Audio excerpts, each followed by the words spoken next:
प्यारे बच्चों, class 10th की मैथ्स की क्लास में आप सभी का एक बार फिर से स्वागत है बच्चों।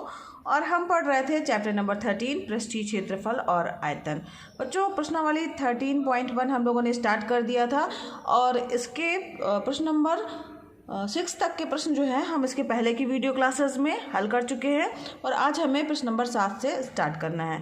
तो बच्चों, अगर आपने अभी तक उन वीडियोस को नहीं देखा है तो प्लेलिस्ट में जाकर चैनल की आप देख सकते हैं। देखने के बाद फिर आगे बढ़िएगा ताकि आपको प्रश्न समझ में आए आगे के। ठीक है, तो चलिए देखते हैं प्रश्न नंबर 7 क्या है। 7वां प्रश्न है बच्चों, कोई तंबू एक बेलन के आकार का है जिस पर एक शंकु अध्यारोपित है। ठीक है, तो यहाँ पर तंबू बेलन के आकार का दिया गया है और शंकु क्या है, अध्यारोपित है। यदि बेलनाकार भाग की ऊंचाई और व्यास क्रमशः 2.1 मीटर और 4 मीटर हैं तथा शंकु की तिर्यक ऊंचाई जो है वो 2.8 मीटर है, तो इस तंबू को बनाने में प्रयुक्त जो कैनवास है उसका क्षेत्रफल हमें ज्ञात करना है बच्चों।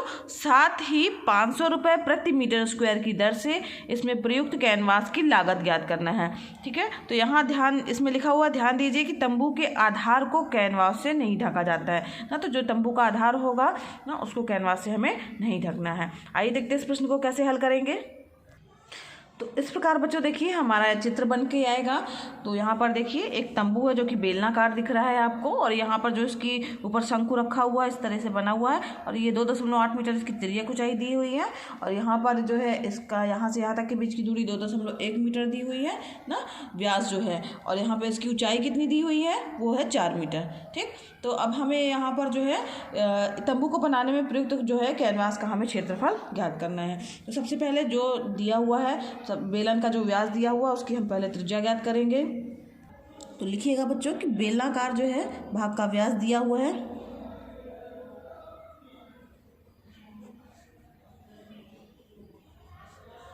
कितना दिया हुआ है, प्रश्न में दिया हुआ है 2.1 मीटर। ठीक है, ये 2.1 मीटर दिया हुआ है। अब इसकी त्रिज्या क्या हो जाएगी, तो त्रिज्या जो होती है वो बच्चों व्यास का आधा होता है, तो 2.1/2 ना, यानी ये हो गया इसकी त्रिज्या। ठीक है, अब यहाँ पर बेलनाकार भाग की ऊंचाई कितनी दी हुई है, मान लीजिए इसकी ऊंचाई h होती है मानते हैं तो 4 मीटर दी हुई है ना, तो ये भी दिया हुआ है हमारे पास में दिया है बेलनाकार भाग की ऊंचाई बराबर 4 मीटर। ठीक है, ये 4 मीटर दी हुई है। अब यहाँ पर देखिए इसका वक्र पृष्ठ का क्षेत्रफल हम निकाल लेंगे। तो इसका फार्मूला क्या होता है वक्र पृष्ठ के क्षेत्रफल का, हमने पढ़ा है तो 2πRh। तो यहाँ पर बेलनाकार भाग का वक्र पृष्ठ बराबर 2πRh। ठीक है, तो यहाँ पर इसका मान रख देंगे 2 हो गया। पाई का मान आपको क्या रखना बच्चों, 22/7 रखना है। ठीक है, आर जो है वो हमारी क्या आई है 2.1/2 आई है और ऊंचाई जो है वो 4 मीटर आई हुई है। अब इसको हल करिए, 2 से 2 कैंसिल हो जाएगा, 7 एकम 7, 7 त्रिक 21, 0.3 आ जाएगा। यहाँ पर जब ये हटाएंगे तो बट्टे में 10 आ जाएगा, फिर 2 से कटेगा, 2 पंचे 10, 2 एकम 2, फिर बस इतनी कटेगा। और यहाँ पर जब इसको हल करेंगे तो इसको भाग देंगे तो आ गया हमारे पास में 26.4 वर्ग मीटर। ठीक है, वर्ग मीटर, ये हमारे पास क्या आ गया वक्र पृष्ठ।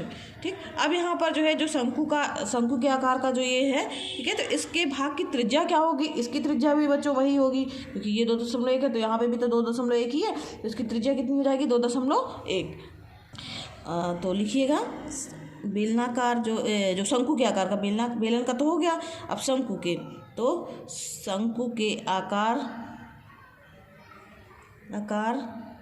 के भाग की त्रिज्या कितनी हो जाएगी 2.1/2 मीटर। ठीक है, ये तो समझ में ही आ गया होगा आपको। अब तिर्यक ऊंचाई जो है दिया है, अब तिर्यक ऊंचाई तो दी हुई है, हमें दिया है तिर्यक ऊंचाई कितनी दी हुई है बच्चों, तिर्यक ऊंचाई दी हुई है, इसको स्मॉल एल से दर्शाया जाता है जो कि है 2.8 मीटर। ठीक, अब यहाँ पर हम क्या ज्ञात करेंगे, जो शंकु के आकार का जो भाग है उसका क्षेत्रफल पृष्ठ ज्ञात कर लेंगे, वक्र पृष्ठ। तो शंकु के आकार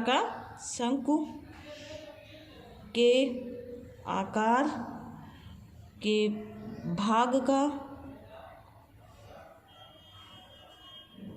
पृष्ठ बराबर क्या हो जाएगा, फार्मूला होता है पाई आर एल। ठीक है, पाई का मान 22/7 रखिए। आर जो है त्रिज्या हमारे पास में आई है 2.1/2 आई है। और एल क्या है बच्चों, तिर्यक ऊंचाई है जो कि हमारे पास में दी हुई है 2.8। ठीक है, अब इसको हल करेंगे तो ये यहाँ से 7 एकम 7, 7 त्रिक 21, ये हो गया, 2 से कटेगा, यहाँ 11 हो जाएगा। इसका मल्टीप्लाई करेंगे तो ये आ गया हमारे पास में बच्चों 9.24 वर्ग मीटर। ठीक, अब क्या करना है, अब बच्चों हमें जो है वो प्रयुक्त जो कितना कैनवास लगेगा दोनों को जोड़ देते हैं। जो बेलनाकार भाग है उसका वक्र पृष्ठ जोड़ देते हैं, शंकु के वक्र पृष्ठ को दोनों को जोड़ देंगे तो हमारे पास में जो प्रयुक्त कैनवास का जो है भाग पता चल जाएगा। तो यहाँ पर लिखेंगे, आता है तंबू में प्रयुक्त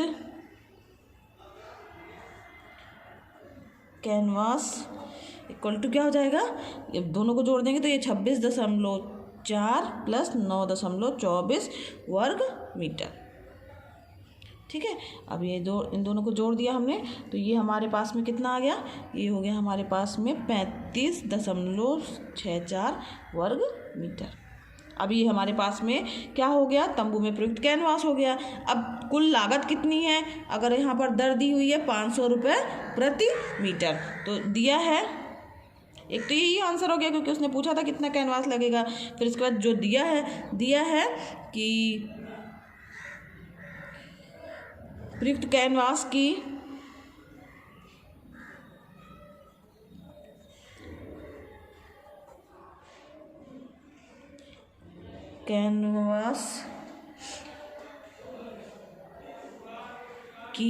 दर बराबर 500 रुपये प्रति मीटर स्क्वायर। ठीक है, वर्ग मीटर या मीटर स्क्वायर ये दिया हुआ है और इतना हमें लगाना है कैनवास, है ना। तो अब यहाँ पर जो है 500 का गुणा इसके साथ में कर देंगे तो हमारे पास कैनवास की कुल लागत आ जाएगा। तो लिखिएगा, अतः कैनवास की कुल लागत बराबर हो जाएगा 500 गुणे 35.64 और इसको मल्टीप्लाई करेंगे तो आ गया हमारे पास 17,820 रुपये, ये रुपये का चिन्ह है। ठीक है, तो ये हमारा आंसर हो गया। आप उत्तर अलग से लिख दीजिएगा। अतः अब यहाँ पे पूछा क्या था, तंबू में प्रयुक्त कैनवास कितना लगना है और कुल लागत।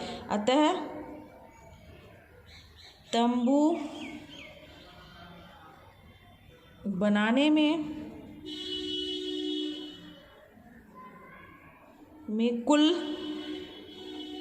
कितने मीटर, 35.64 वर्ग मीटर कैनवास प्रयुक्त होगा।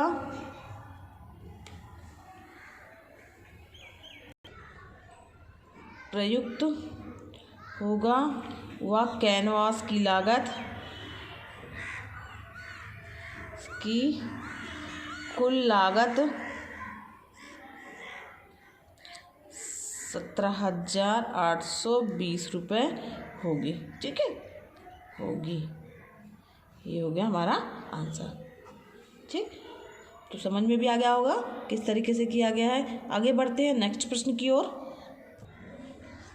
8वां प्रश्न बच्चों कि ऊंचाई 2.4 सेंटीमीटर और व्यास 1.4 सेंटीमीटर वाले एक ठोस बेलन में से इसी ऊंचाई और इसी व्यास वाला एक शंक्वाकार खोल जो है वो काट लिया जाता है। शेष बचे ठोस का निकटतम वर्ग सेंटीमीटर तक पृष्ठीय क्षेत्रफल ज्ञात कीजिए। तो यहाँ पर जो है वो क्या है, हमारे पास में बेलन है, बेलन से जो है वो हमको शंकु को काटना है। यहाँ पर ऊंचाई दी हुई है और व्यास दिया हुआ है। तो यहाँ पर सबसे पहले आप क्या कीजिएगा बच्चों, बेलन का वक्र पृष्ठ ज्ञात करेंगे। ठीक है, और इसके बाद बेलन के आधार का जो क्षेत्रफल ज्ञात करेंगे। तो वक्र पृष्ठ का क्या फार्मूला होगा, 2πr लगेगा। ठीक है, और इसके बाद बेलन के आधार का क्षेत्रफल जो है बच्चों वो कैसे ज्ञात करेंगे, क्षेत्रफल का क्या फार्मूला हो जाएगा, πr²। तो यहाँ पर आर का मान आपको दिया ही हुआ है, ठीक। तो इससे आपका जो है वो आधार का क्षेत्रफल आ जाएगा। अब यहाँ पर बच्चों शंकु की त्रिज्या जो है जो दी हुई है और शंकु की ऊंचाई भी दी हुई है, तो तिर्यक ऊंचाई ज्ञात कर लेंगे। तिर्यक ऊंचाई का क्या फार्मूला होता है बच्चों, L बराबर √h² + b², ठीक है। तो यहाँ पर जो है आप ज्ञात कर लीजिएगा। अब वक्र पृष्ठ ज्ञात करेंगे और सबको जोड़ देंगे तो पूरे ठोस का पृष्ठीय क्षेत्रफल आ जाएगा। यानी आपको जोड़ना क्या क्या है एक बार देख लीजिए। तो बच्चों यहाँ पर देखिए पूरे जो है वो पूरे जो ठोस का पृष्ठीय क्षेत्रफल आएगा उसमें क्या क्या जुड़ा रहेगा, उसमें 2πr जुड़ा रहेगा जो कि बेलन का वक्र पृष्ठ, πr² रहेगा जो कि बेलन के आधार का क्षेत्रफल है, और साथ ही बच्चों यहाँ पर हम और जोड़ेंगे क्या, जो शंकु का वक्र पृष्ठ है उसका वो तो वक्र पृष्ठ जोड़ दिया हमने, इन तीनों को जोड़ देंगे तो पूरे जो ठोस का है वो पृष्ठीय क्षेत्रफल ज्ञात हो जाएगा, ठीक है। अब यहाँ पर जो पूरे पृष्ठ का पृष्ठीय क्षेत्रफल जब ज्ञात हो गया तो यही हमारा आंसर है, ठीक है। तो ये आपका होमवर्क है, इसमें सारी चीज़ें दी हुई, केवल एल का मान जो है वो आपको ज्ञात करना होगा, तिर्यक ऊंचाई उसका भी फार्मूला मैंने बता दिया है। आगे बढ़ते हैं नेक्स्ट प्रश्न की ओर। 9वां प्रश्न है। 9वां प्रश्न है बच्चों, लकड़ी के एक ठोस बेलन के प्रत्येक सिरे पर एक अर्धगोला खोदकर निकालते हुए एक वस्तु बनाई गई है। जैसे कि देखिए चित्र दिख रहा है, ठीक है। जैसा कि आकृति 13.11 में दर्शाया गया है। यदि बेलन की ऊंचाई 10 सेंटीमीटर और आधार की त्रिज्या 3.5 सेंटीमीटर है तो इस वस्तु का संपूर्ण पृष्ठीय क्षेत्रफल ज्ञात कीजिए। तो यहाँ पर जो है आपको संपूर्ण पृष्ठीय क्षेत्रफल ज्ञात करना इस वस्तु का। तो इसमें क्या करेंगे बच्चों, बेलन का वक्र पृष्ठीय क्षेत्रफल हम सबसे पहले ज्ञात करेंगे और साथ ही दोनों जो अर्धगोले हैं उनका पृष्ठीय क्षेत्रफल हम ज्ञात करेंगे, ठीक है। फिर दोनों को जोड़ देंगे तो हमारे पास क्या आ जाएगा, संपूर्ण पृष्ठीय क्षेत्रफल आ जाएगा, ठीक। तो आइए देखते कैसे हल करेंगे। तो बच्चों यहाँ पर देखिए चित्र आपके पास बना हुआ है बुक में, वैसे चित्र जो है आपको बना लेना है। तो आप यहाँ पर लिखिएगा सबसे पहले कि संपूर्ण पृष्ठीय क्षेत्रफल व वस्तु का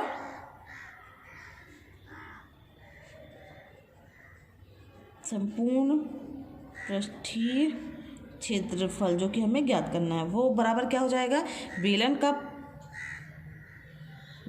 का वक्र पृष्ठीय क्षेत्रफल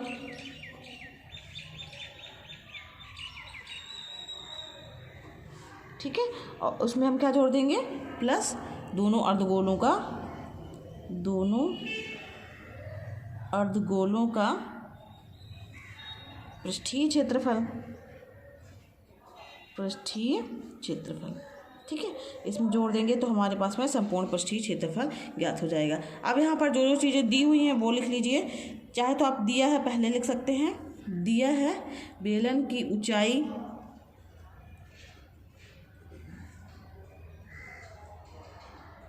h, यहाँ पर दी हुई है h, ठीक है। तो h का मान यहाँ पर कितना दिया हुआ है, प्रश्न में दिया हुआ है 10 सेंटीमीटर, ठीक है, 10 सेंटीमीटर है। और क्या चीज़ दिया हुआ है प्रश्न में, आधार की त्रिज्या व आधार की त्रिज्या r बराबर क्या दिया हुआ है, r का मान यहाँ पर दिया हुआ है 3.5 सेंटीमीटर, ठीक है। ये प्रश्न में ही दिया हुआ है बच्चों, बस अब आपको फार्मूला सीधे अप्लाई करना है। तो यहाँ पर संपूर्ण पृष्ठीय क्षेत्रफल बराबर क्या होगा, अतः संपूर्ण पृष्ठीय क्षेत्रफल बराबर क्या हो जाएगा, 2πrh जो कि बेलन का वक्र पृष्ठ क्षेत्रफल है, और दोनों अर्धगोलों का चूंकि एक अर्धगोले का क्या हो जाता है 2πr² और 2 है तो यहाँ पे 2 का और मल्टीप्लाई हो जाएगा, यानी क्या हो जाएगा, अगर हम यहाँ पर 2πr कॉमा ले लें तो h + 2r आ जाएगा, ठीक है। बस मान रख देना है आपको, सब जो चीज़ें दी हुई हैं, r का मान पता है, h का मान पता है, पाई का मान आपको पता ही है 22/7, तो 2 × 22/7, r का मान कितना है 3.5 है, ठीक है। h का मान कितना है 10 + 2 × 3.5, इसको हल कर लीजिए। तो हल करने पे आपका आ जाएगा यहाँ पर 22/7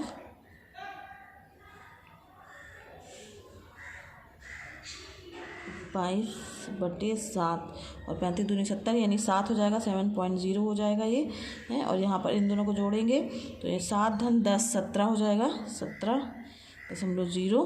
अब इसको मल्टीप्लाई कर दीजिए और हल यहाँ से 7 से 7 ही कैंसिल हो जाएगा, 22 × 17 करेंगे तो 374 वर्ग सेंटीमीटर। ठीक है, ये क्या हो गया हमारे पास, अतः वृत्त का संपूर्ण पृष्ठीय क्षेत्रफल कितना होगा, 374 वर्ग सेंटीमीटर होगा। अतः उत्तर आप अलग से लिख दीजिएगा। अतः वस्तु का संपूर्ण पृष्ठीय क्षेत्रफल इक्वल टू 374 वर्ग सेंटीमीटर होगा। ठीक, ये आपका आंसर हो गया। तो समझ में भी आ गया होगा बच्चों किस तरीके से प्रश्नों को हल किया है। प्रश्न जो हैं थोड़ा बड़े हैं, लेकिन आप जब आप समझेंगे तो उसमें ज़्यादा कुछ नहीं है, केवल आपको जो है वो फार्मूले यूज़ करके मान निकालने हैं और आपस में जो जो चीज़ें दी हुई है, जैसे शंकु है, बेलन है, अर्धवृत्त है, तो इनके जो फार्मूले पता होने चाहिए और अगर एक के ऊपर एक रखे हैं तो उनको जोड़ना होगा अगर संपूर्ण पृष्ठीय क्षेत्रफल हमें ज्ञात करना है। ठीक है बच्चों, तो ये प्रश्नावली आज हमारी यहीं पर समाप्त हुई 13.1। और आज के लिए बच्चों बस इतना ही। अगर बच्चों पढ़ाना पसंद आ रहा हो तो वीडियो को लाइक कीजिएगा और अगर चैनल पर नए हैं बच्चों तो चैनल को सब्सक्राइब कीजिए, साथ ही बेल आइकन भी दबाना मत भूलिएगा ताकि आपको नए वीडियो का नोटिफिकेशन मिलता रहे। और बच्चों ये वीडियो क्लासेस जो हैं एकदम फ्री हैं, तो आप भी इसका लाभ लीजिए, दूसरे बच्चों को भी प्रेरित कीजिए ताकि वो भी इसका लाभ ले सके। धन्यवाद बच्चों, मिलते हैं नेक्स्ट वीडियो क्लास में।